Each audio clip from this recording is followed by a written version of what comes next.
ভূত ছাড়ানোর নামে প্রকাশ্য দিবালোকে মুখে করে জুতো নিয়ে রাস্তা ঘোরানো হলো এক মহিলাকে।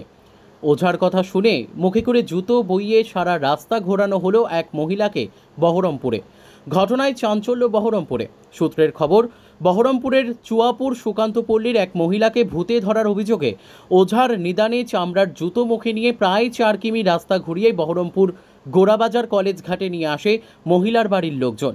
ঘটনার ছবি তুলতে গেলে সংবাদ মাধ্যমের ওপর আক্রমণ করতে আসে বাড়ির লোকজন। ঘটনার খবর পেয়ে বহরমপুর কলেজ ঘাটে আসে বহরমপুর থানার পুলিশ।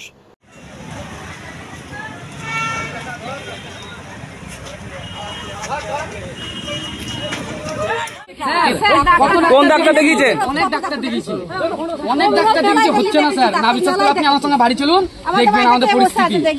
চলুন, আপনি এরা বললে বলে আপনি বাড়ি যাওয়া যাওয়া শুনেন, এটা আইনের বিরুদ্ধে। একটা ইয়ং মেয়েকে আপনার জুতোটা রাস্তা দিয়ে নিয়ে আসছেন, কোথায় লিখে আছে?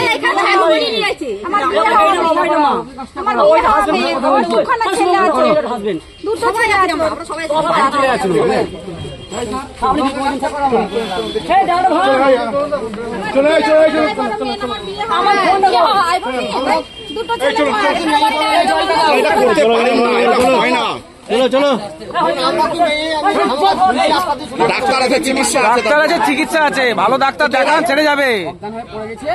জলটা দিবে, বাড়ি নিয়ে যাবো। আর আপনি না বিশ্বাস করলে এরা বলছেন তো মেরেছি, আমি শুধু ক্যামেরাটা স্যার বন্ধ করেছি, আর কিছু করিনি। এবার আপনি না ওটাও না, আমাদের বাড়ি যেতে পারে। এটা উনি আমার বাবা হয়, এটা বাবা, এটা মা, আমি বেটা, আর ওটা আমার বোন। আপনাকে কে বলেছে, শিক্ষা কে দিয়েছে এই যুগে? একজন কথা বলুন, কে শিক্ষা দিয়েছে আপনাদের সব? কবিরাজি। কোন কবিরাজ? সে কে? সে তাকে দেখুন এখানে তো নাই, বাইরে আছে স্যার। আমার না বিশ্বাস করলে আপনি আমার সঙ্গে ও যা বলছে আমি এটা তাই শুনছে। গোটা লোক আমাদের পাড়ায় তাই বলবে।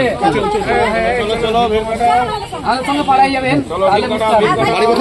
চুয়াপুর সুকান্ত পল্লী সঞ্জয়। আমার বড় আমার একটা বাড়িতে এরকমই একটা পেশেন্ট পড়ে আছে। ও কি সমস্যা? কি সমস্যা বলতে এই যে ভয় পাচ্ছে, হ্যাঁ।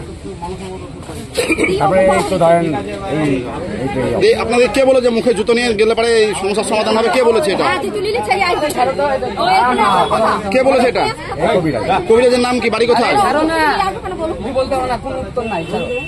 কবিরাজের বাড়ি হচ্ছে আপনার, বলছি না, কোনো উত্তর দিতে হবে না।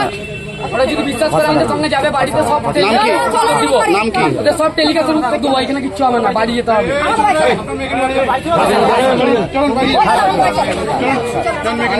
কোনো উত্তর নাই।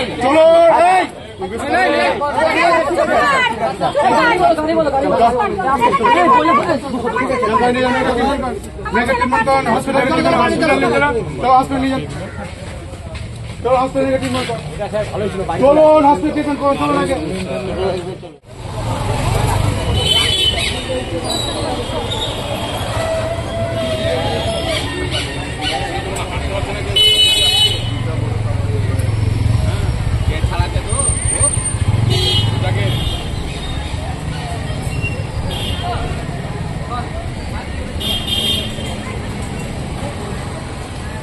চল